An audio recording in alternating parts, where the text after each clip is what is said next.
मैं कहता हूं खरे खरे में आप सबका स्वागत है। प्रज्ञा महाअवतार बाबा जी की ओर से, डिवाइन महाकाल की ओर से, गुरुमा की ओर से और मेरी ओर से आप सबको ढेर सारे आशीर्वाद। सुखी रहो, जागो और सनातन धर्म के मार्ग पर चल के अपने जीवन में सुख शांति और समृद्धि पाओ। आज हम बात करेंगे सनातन धर्म के ऊपर आए हुए संकट की। बात तो धर्म की करेंगे, सदियों से नहीं बल्कि जब से पृथ्वी पर मानव जाति में समझ आई तब से सनातन धर्म अस्तित्व में आया हुआ है। सनातन धर्म पूर्ण है, वो हमें द्वैत से अद्वैत तक की यात्रा कैसे करना वो बताता है और वो यात्रा करते करते अपनी मस्ती में रहते रहते सारी सुख शांति और समृद्धि कैसे प्राप्त करना वो सिखाता है। और इसीलिए ही पुराण काल से भारत समृद्ध रहा है। भारत के बारे में कहा जाता है कि वहां दूध और घी की नदियां बहती थी, हर पेड़ की डाली पर सोने की चिड़िया थी। और वो बात सही थी, आज भी इतनी सही है। और इसी समय मुगलों ने, काफिरों ने हमारे ऊपर बार बार आक्रमण किया और हमें लूटा।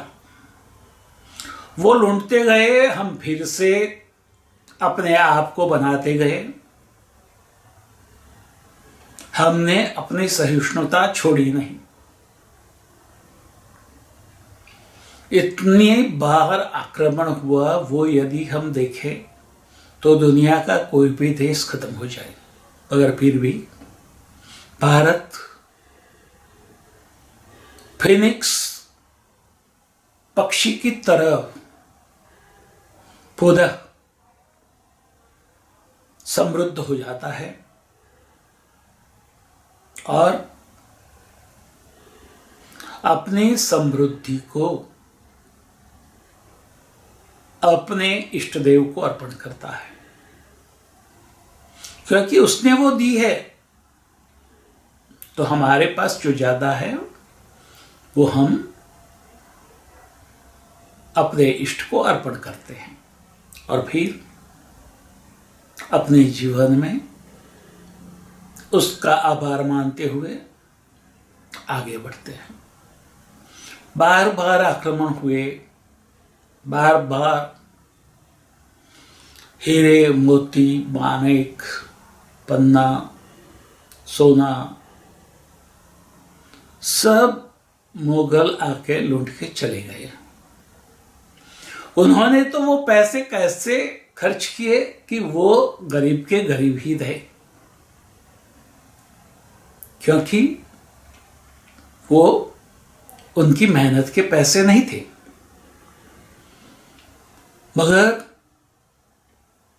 एक बार आक्रमण होने के बाद हमने फिर से शुरू कर दिया डबल मेहनत से काम करना और फिर से समृद्ध होकर अपने मंदिरों को और समृद्ध बनाए। और यही रिपीटेशन बार बार होता रहा, मगर उसमें से हमने कोई बोध नहीं लिया।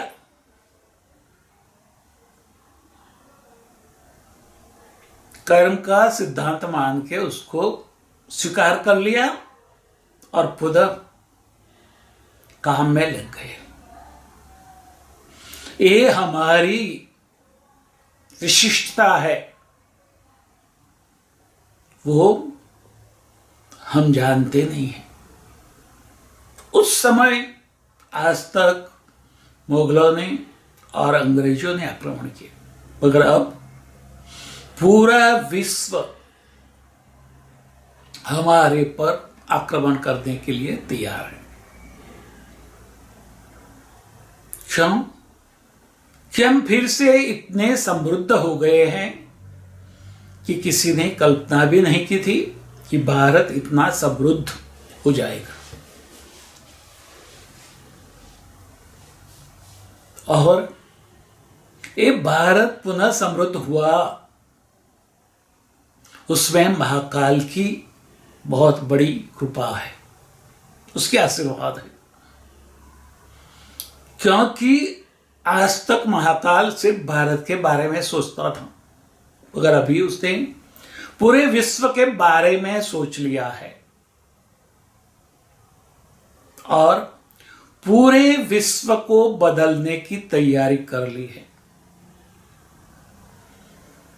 डिवाइन महाकाल के आदेश हमारे सिद्धों के पास आता है और सिद्ध अपने संतों से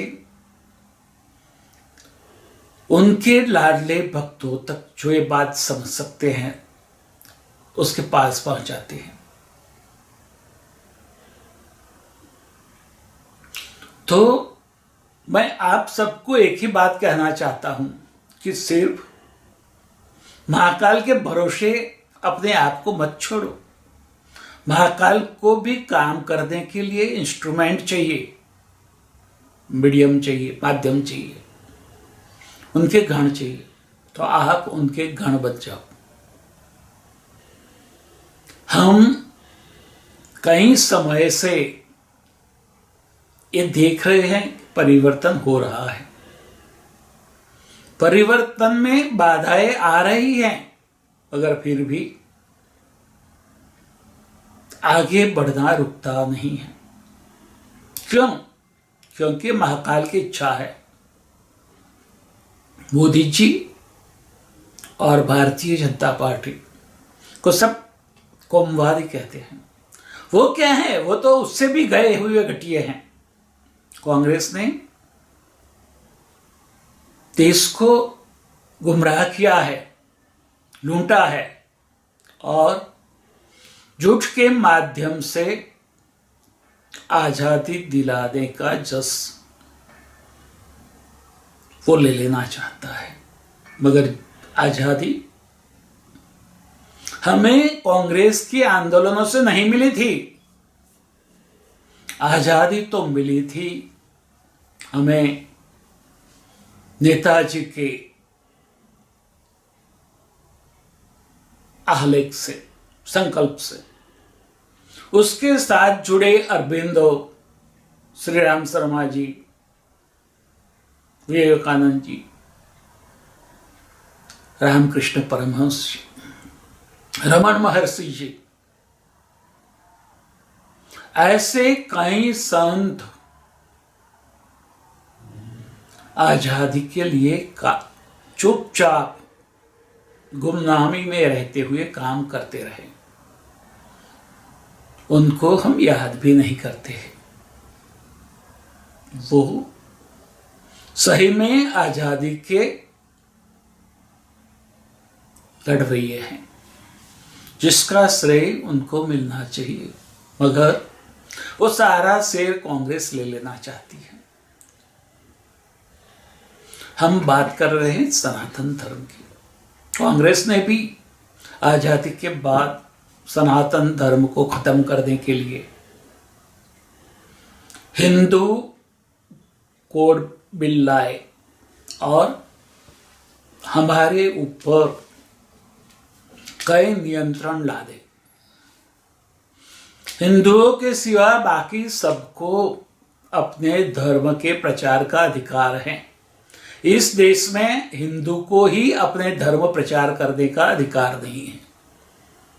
क्या ये बात आप जानते हैं?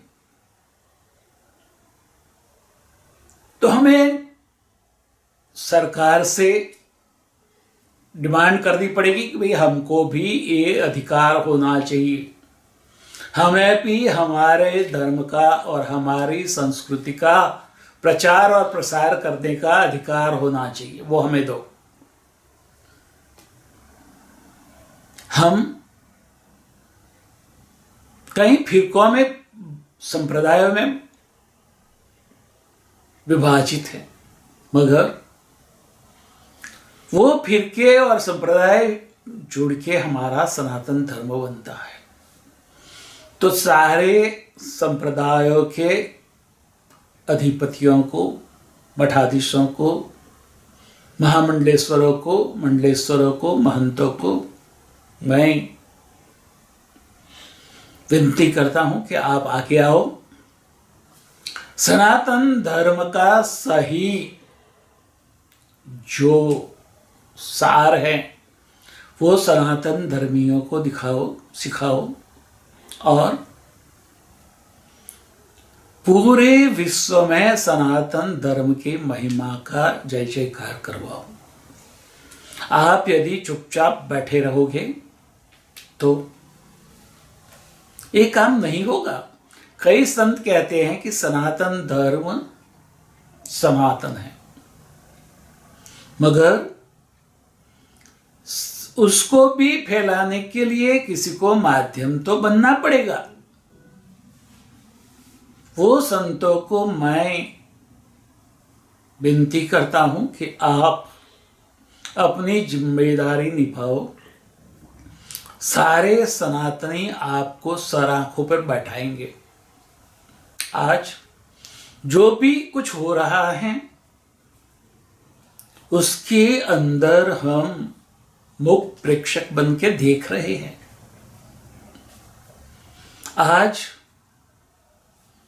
हमारे धर्म के साथ द्रोह करके जो लोग विधर्मी बने, वो धर्मद्रोहियों की संतानें,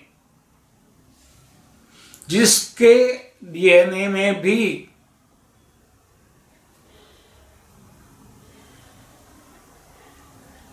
जो हम कहे कि वो किसी के प्रति विश्वासु नहीं रह सकते, उसके ऊपर हम विश्वास नहीं कर सकते, हमें उसका सामना करना पड़ेगा। हमें उसको उनकी जगह दिखानी पड़ेगी, वरना न सनातन धर्म रहेगा न भारत रहेगा। भारत को डिवाइन महाकाल बृहद आर्यव्रत में तब्दील करना चाहता है,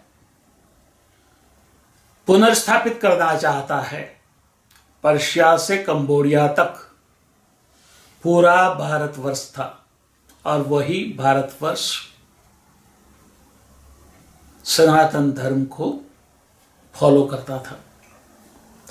फिर से डिवाइन महाकाल चाहते हैं कि वो उसकी स्थापना करे और हमें उसमें अपना योगदान देना पड़ेगा, हमें सक्रिय योगदान देना पड़ेगा।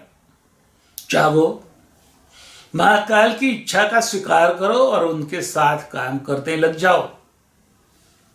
क्या होगा? आप प्रतिष्ठित होंगे, आपकी महिमा बढ़ेगी। दूसरे धर्मों को उनकी जगह दिखाओ। हम श्रेष्ठ और बेस्ट हैं, ज्येष्ठ हैं, वो बात हम ही नहीं जानते। हमें उसका एहसास करना पड़ेगा और अपनी वो श्रेष्ठता, ज्येष्ठता, पूर्णता को बनाए रखने के लिए हमें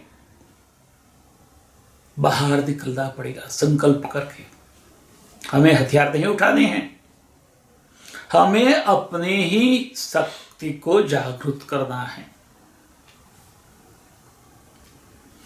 वो लोग नापाक है, उसके पैर मिट्टी के हैं, पानी का स्पर्श होते ही वो गिर जाएंगे। देखें, आप उलझन में मत रहें। डिवाइन महाकाल ने भारत वर्ष के लिए, बृहद आर्यव्रत के लिए और पूरे विश्व के लिए 100 साल का प्लानिंग कर दिया है। 100 साल तक भारत में राष्ट्रवादी सरकार आएगी और उसके साथ से हम सनातन धर्म को पुनः प्रतिष्ठित करेंगे, महिमावान बनाएंगे, उसके महिमा को पूरे विश्व में फैलाएंगे। मेरी बात आपकी समझ में आए न आए, मगर एक बात समझ लें, महाकाल है, था और रहेगा। बाकी दूसरों की बात मैं नहीं कर सकता हूं। और वही भगवान विष्णु के 10 अवतार थे। लोग हमारे बच्चों को भ्रमित करते हैं कि भगवान बहुत है। तो हमें ये बात जान लेनी चाहिए कि वेदों में कहा है कि भगवान एक है, निरंजन और निराकार है, उसकी कोई प्रतिमा नहीं है। मगर जो मंदिरों में जो मूर्तियां हैं वो भगवान विष्णु के अवतारों की है, उनके सेवकों की है, उनके संतों की है। ये बात जरा अच्छी तरह से हमें समझ लेनी पड़ेगी कि हमारा धर्म वेदोक्त धर्म है। वेदों में सही सही बताया गया है कि हम निरंजनो निराकारो अस्ति।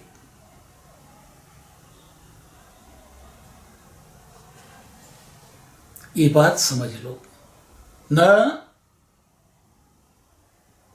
तस्य प्रतिमा अस्ति, मगर ये बात परम ब्रह्म के लिए कही गई है। परम ब्रह्म ने ब्रह्मा, महेश और विष्णु की सृजन किया और ब्रह्मा जी ने सृष्टि का सर्जन किया। विष्णु को उसको बनाए रखने की जिम्मेदारी दी और शिव को उसके कल्याण की, और कल्याण के लिए जरूर नहीं है तो उसके विसर्जन की भूमिका में आपको काम नहीं करता है। आपको सृजन की भूमिका में काम करना है। आप डिवाइन महाकाल के साथ जोड़ के पूरे देश को, आर्यव्रत को और पूरे विश्व को बदल के पुनः मानवता की, सनातन धर्म की प्रतिष्ठा कर सकते हैं। कहीं उलझो मत, सिर्फ अपने आप की शक्ति को जागृत करो, खुद महाकाल के गण बन जाओ। परिवर्तन तो होना ही है। ये मत सोचो कि मोदी और योगी जी के बाद कौन आएगा। पूरा 100 साल का प्लानिंग डिवाइन महाकाल ने भारतवर्ष के लिए करके रख दिया है। ये बात समझ लो। मोदी जी के पहले हम जानते भी नहीं थे कि वो मोदी आएंगे और काम करेंगे।